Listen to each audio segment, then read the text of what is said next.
नमस्कार विद्यार्थी मित्रांनो, मी स्नेहल साकार फोरममध्ये तुम्हा सर्वांचं खूप मनापासून स्वागत करते. आपण स्ट्रॅटेजी लेक्चरमध्ये एक विषय चर्चेत घेतला होता की एक्झाम पॉइंट ऑफ व्ह्यूने एखाद्या विषयाचा अभ्यास कसा करायचा. मग त्याच्या संदर्भात आपल्याला बोलायचं आहे आणि त्यासाठी आज आपण चर्चा करणार आहोत. सगळ्यांचा आवडीचा सोपा विषय आणि याच्यावर हमखास प्रश्न येतात.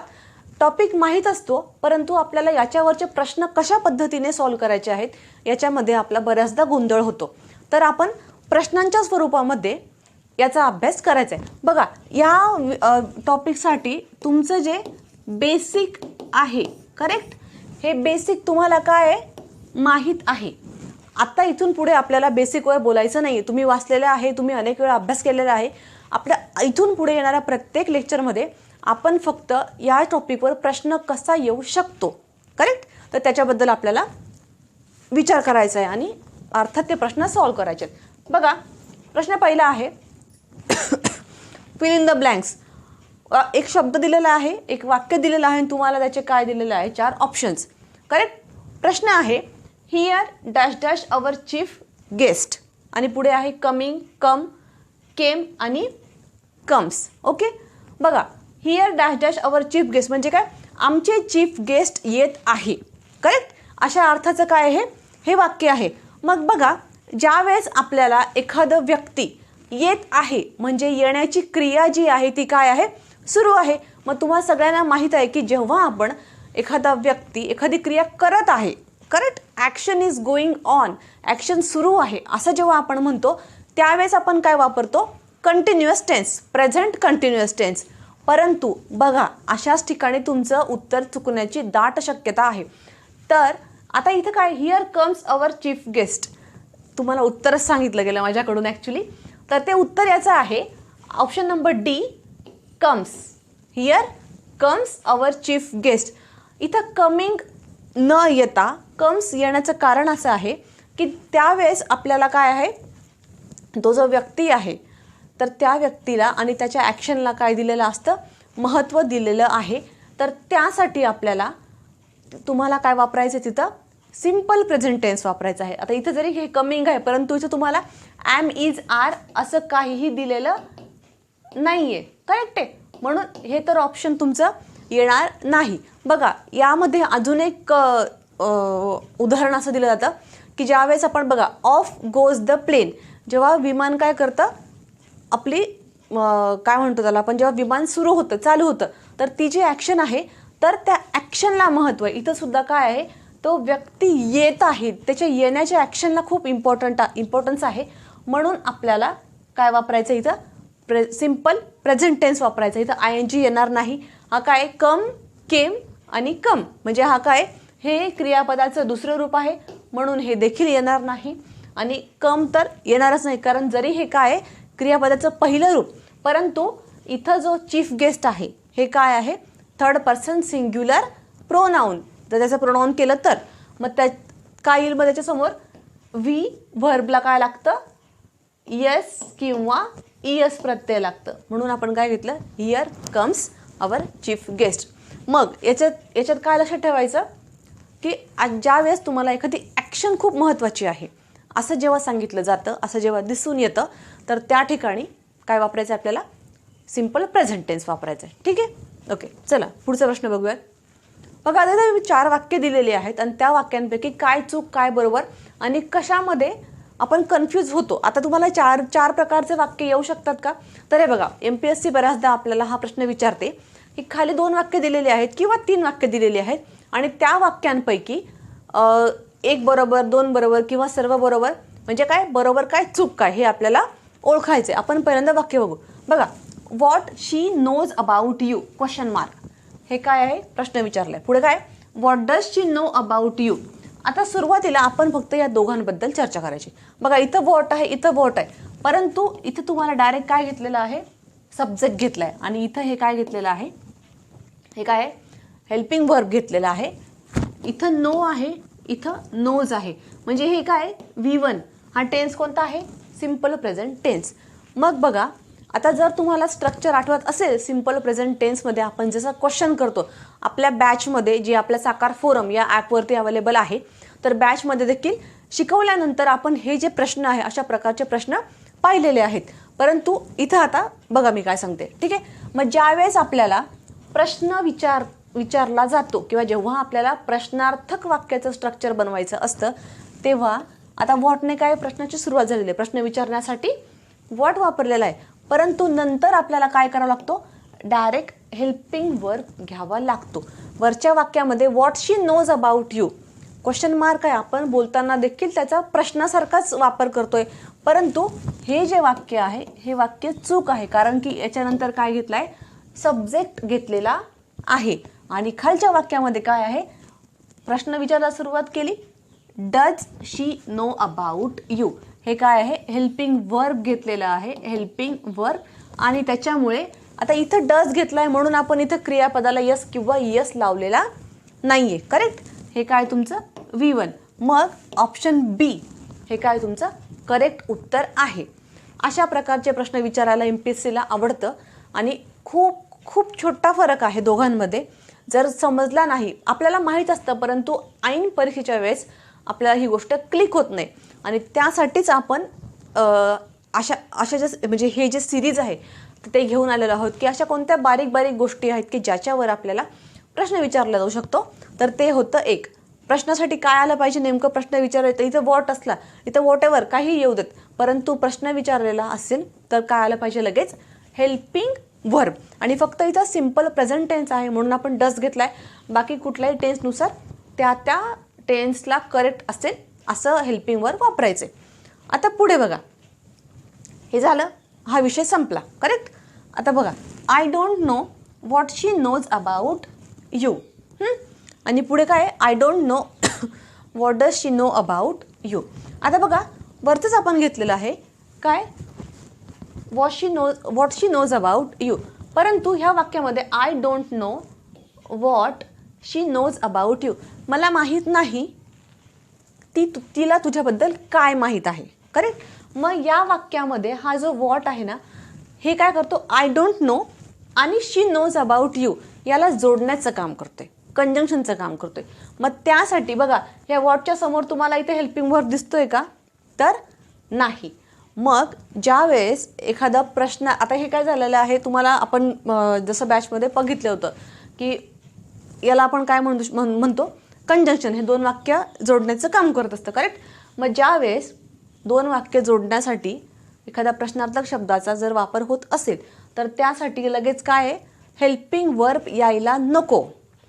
प्रश्न विचारतोय तर आला पाहिजे. आता ह्या प्रश्नाच्या समोर तुम्हाला पहिल्यांदा कुठलंच वाक्य नव्हतं, डायरेक्ट साधा सोपा सरळ प्रश्न होता, म्हणून आपण व्हॉटच्या समोर काय घेतलं, डज हे हेल्पिंग वर्ब घेतलं. परंतु आय डोंट नो आणि शी नोज अबाउट यू याच्यामध्ये पण बघा, आय डोंट नो हा एक मेन वर्ब झाला आणि शी नोज अबाउट यू हा दुसरा मेन वर्ब. दोन मुख्य जे क्लॉज आहे, दोन मुख्य जे क्रियापद आहे त्यांना जोडण्याचं काम करतोय हा.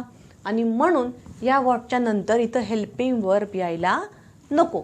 त्यासाठी ऑप्शन सी हे काय आहे, बरोबर उत्तर आहे. करेक्ट. आणि जर आपण खाली बघितलं, तर बघा हाच एक जर रूल आपण डोक्यात ठेवून बसलो आणि खालचं वाक्य बघा, I don't know what does she know about you. Correct. मग या वाक्यामध्ये पण ह्या आय डोंट नोला व्हॉट जोडतो आहे या वाक्याशी. परंतु आता इथं बघा छोटासा फरक, या व्हॉटच्या नंतर काय आहे, पुढे डज आहे.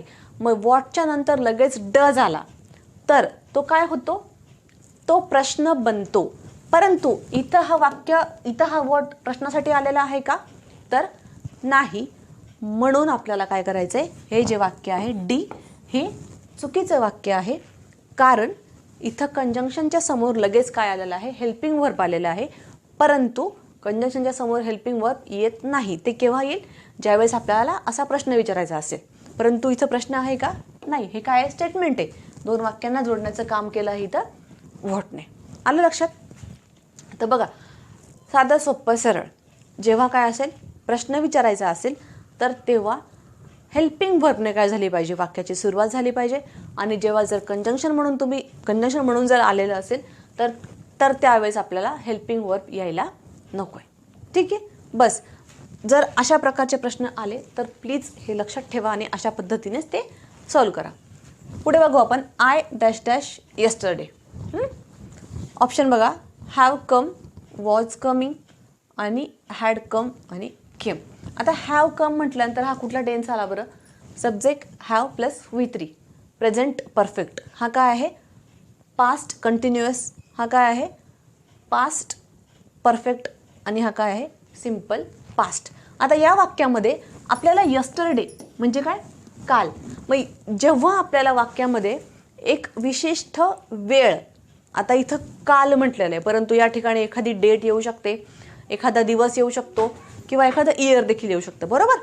मग या ठिकाणी आपल्याला दिसतंय की जर विशेष पर्टिक्युलर एक्झॅक्टली काल हे आपल्याला काय सांगतं? एक्झॅक्ट टाईम सांगतो. मग जेव्हा आपल्याला काय सांगितलेलं असेल?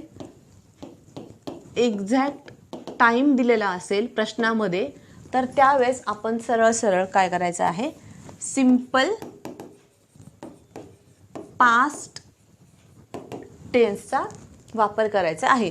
बघा, मी काल आलो होतो किंवा मी काल आलेलो होतो, मी काल येत होतो, मी काल येऊन गेलेलो होतो. जर ऑप्शन वाईज गेलं, जर आपल्याला पर्टिक्युलरली नियम जर माहीत नसेल, तर आपल्याला तिघं चारही ऑप्शन्स काय वाटू शकतात? करेक्ट वाटू शकतात. परंतु इथं हा यस्टरडे काय सांगतोय की बाबा काहीच करू नको, फक्त काय कर? V2 क्रियापदाचं दुसरं रूप. यात पण काय? कम काय आहे? V1, कम, केम आणि परत काय येतं? कम, V3. करेक्ट. मग इथं काय घेतलं आपण? V2 घेतलं. मग याच्यानुसार आपण कुठला नियम शिकला की ज्यावेळेस दिलेल्या वाक्यामध्ये काय असेल? एक्झॅक्ट टाईम दिलेला असेल, तर आपण सरळ काय करायचं? सिम्पल पास्ट टेन्स या टेन्सचा वापर करायचा आहे. ओके, चला. आणि जेव्हा हे जे आहे प्रेझेंट परफेक्ट, तर त्यासाठी पण काय नियम आहे तो देखील आपण पुढे जाऊन बघणार आहोत. बघा, आता हे I wish comma I dash dash a bird. वाक्याची सुरुवात झालेली आहे आय विशने. मग हे काय आहे? काल्पनिक वाक्य आहे. मग आता ऑप्शन बघा, वेअर, वॉज, विल बी आणि वुड बी. जर समजा आपल्याला हा नियम माहीत नसेल, तर आपण काय करू शकतो? आय विश, मला असं वाटतंय की मी पक्षी असावं. तर आपलं जे फोकस आहे तो कदाचित या वुड बीकडे जाऊ शकतो, बरोबर? परंतु नियमानुसार उत्तर काय येणार आहे? I were, option A. बघा, ज्या वेळेस एखादं वाक्य हे काल्पनिक वाक्य असेल, I wish I dash dash a bird, आपण लहान असताना हा निबंध लिहिला असेल की जर मी पंतप्रधान असतो तर, जर मला पंख असते तर, जर शाळा बंद पडल्या तर, जर सूर्य उगवलाच नाही तर हे जे काल्पनिक वाक्य आहेत, तर त्यासाठी हा जो सब्जेक्ट आहे तो सब्जेक्ट कुठलाही असू देत, कुठलाही, तरीसुद्धा त्याच्या समोर येणारं जे क्रियापद आहे ते काय असतं? वेअर. बघा, नॉर्मल सेंटेन्समध्ये आपण काय करतो? आय वॉज लिहितो, करेक्ट आहे ना? I was. परंतु इथं हे काय आहे? काल्पनिक वाक्य आहे आणि त्यामुळे आपण आयच्या समोर काय लिहायचं आहे? वेअर लिहायचं आहे. ठीक आहे, इथपर्यंत आलं असे नक्कीच लक्षात, बरोबर? काल्पनिक वाक्य पण लक्षात ठेवायचं आहे आपल्याला. मग हेच असे मुद्दे आहेत बारीक बारीक की बेसिक स्टडीच्या व्यतिरिक्त आपल्याला ह्या गोष्टींवर फोकस करणं काय आहे? गरजेचं आहे. बघा, एक इथं वाक्य आहे, we must keep away from smoking, right? मग इथं आपल्याला दिसतं आहे क्रियापदाला काय लावलेलं आहे? ING लावलेलं आहे. परंतु इथं तुम्हाला helping verb am is are दिसत नाहीये.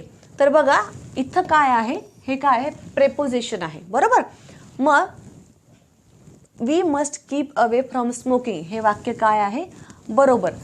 जरी समजा इथं ING फॉर्म असला, हेल्पिंग वर्ब नसलं, तरीसुद्धा इथं काय आहे? प्रेपोजिशन आहे. आणि प्रेपोजिशन नंतर क्रियापदाला ING फॉर्म लागलेला असला तर मग त्याला काय म्हणायचं आहे? जेरंड. हा कुठला वर्बचा प्रकार आहे? जेरंड, बरोबर?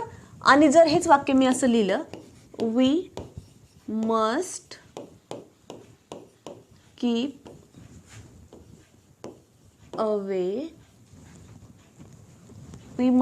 Away from smoking, we must keep away to smoke, उदाहरणासाठी. आता इथं काय आहे? टू आहे, हे पण प्रेपोजिशन आहे, परंतु इथं मी काय घेतलेलं आहे? क्रियापदाचं ING काढून टाकलेला आहे, बरोबर. मग बघा, ज्या वेळेस टू या प्रेपोजिशनच्या समोर एखादं काय येतं, V1 येतं. टू या प्रेपोजिशनच्या समोर नेहमी काय येतं, क्रियापदाचं पहिलं रूपच येतं, V1च येतं. टू स्मोकिंग है ना, असं येणार नाही. टूच्या समोर ING येत नाही. बाकी तुम्ही कुठलंही प्रेपोजिशन घ्या, प्रेपोजिशनच्या समोर क्रियापदाला हे काय लागतं, ING फॉर्म लागतो. मग जेव्हा टूच्या समोर V1 येतं तर त्याला काय म्हणायचं आहे, इन्फिनिटिव्ह. काय ते, इन्फिनिटिव्ह आहे. आणि हे काय, प्रेपोजिशनच्या समोर काय लागले क्रियापदाला ING, तर त्याला काय म्हणायचं आहे, जेरंड. तर याच्यामध्ये सांगायचं काय होतं की टूच्या समोर काय येतं, कायम क्रियापदाचं पहिलं रूप येतं. आणि बाकी प्रेपोजिशन जर आले तर त्याच्यासमोर क्रियापदाच्या समोर काय येऊ शकतं, ING फॉर्म हा येऊ शकतो. बघा विद्यार्थी मित्रांनो, आजच्या लेक्चरमध्ये आपण 5 प्रश्न पाहिले, परंतु हे 5 प्रश्न हे अजिबात असे अधांतरी येणारे किंवा अरे हे काय असं नसून हे काय आहे, अत्यंत बारीक गोष्टी आहे की ज्याच्यावर प्रश्न हा पडतोच पडतो. तर त्यासाठी तुम्ही कुठल्याही विषयाचा अभ्यास करा तर ही टेक्निक नक्की फॉलो करा. अशाच पद्धतीने बारीक मायक्रो नोट्स काढा. आणि सगळ्यात महत्त्वाचं म्हणजे रोजच्या अभ्यासाबरोबर आपलं जे आद्य कर्तव्य आपण त्याला म्हणतो ते म्हणजे काय, रिव्हिजन. प्रत्येक विषयाची रिव्हिजन करा. आणि लवकरच भेटूयात अशा काही प्रश्नांसोबत पुढील व्हिडिओमध्ये. तत्पूर्वी व्हिडिओ आवडल्यास नक्की लाईक करा, शेअर करा आणि साकार फोरम हे आपलं चॅनल सबस्क्राईब करा आणि ॲप देखील डाउनलोड करा. Thank you so much.